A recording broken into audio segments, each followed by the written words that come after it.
আসসালামু আলাইকুম। Hi guys, আশা করি ভালো আছেন। আলহামদুলিল্লাহ, আপনার দোয়ায় ভালো আছি। আজকে একটি সত্য ঘটনা বলি। 3 দিন আগের ঘটনা। আমার এক ছোট ভাই, তার বড় মেয়েটা মারা গেছে। যে কোনো একটা ব্যাপারে মেয়েটা মারা গেছে। তা আমার কথা হলো, মেয়েটাকে যখন হাসপাতালে নিয়ে গেছে, ওখানে ঘন্টা 2-1 বেঁচে ছিল। তারপরে ডাক্তার তাকে মৃত বলে ঘোষণা করেন। কিন্তু হাসপাতাল থেকে কোনোভাবে তারা বের করতে পারছে না। এখন বর্তমানে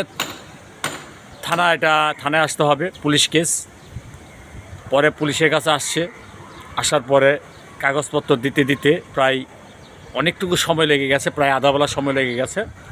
তো এখান থেকে যাওয়ার পরে হাসপাতালে যেয়ে মর্গের থেকে বের করেছি। বের করে এখন পোস্টমর্টেম করতে হবে। পোস্টমর্টেমের জন্য অনেক রিকোয়েস্ট করেছি, তারা মানেনি। পোস্টমর্টেম করতেই হবে। পরে সেখানে নিয়ে গেলাম 3টার সময়। ডাক্তার আসলো 4:30 বাজে। তাই আমাদের যে বডি, সে বডির পাশাপাশি তার আগে 4টি লাশ ছিল। ওই লাশ পোস্টমর্টেম করতে করতে প্রায় 6টা বেজে গেছে। এখন 6টা বাজে আনার পরে এলাকার ভিতরে দাফন করে ওখানে আইনে এলাকায় ঢুকিয়েছি, জানাজা দিয়েছি। পরে আপনার আমাদের সমাজে তাকে দাফন করেছি। তো আমার কথা হলো, এমন কিছু করবেন না ছেলে সন্তানের সামনে, শিয়ানা মেয়ের সামনে, এবং আপনার ঘরে যদি কোনো শিয়ানা ছেলে থাকে তাদের সামনে কখনো স্বামী স্ত্রী ঝগড়া করবেন না। এবং কি সন্তান যদি একটি ভুল করে, সেই ভুলটা শুধরিয়ে নেবেন। কখনো সন্তানকে আঘাত করবেন না, সন্তানকে ব্যথা দিবেন না। কষ্ট দিলে যে কোনোভাবেই হোক তারা একটা দুর্ঘটনা ঘটিয়ে দেবে। আপনাদের কাছে আমার একটাই অনুরোধ, আপনারা যদি পারেন তাদেরকে আদর স্নেহ ভালোবাসা দিবেন, বোঝাবেন।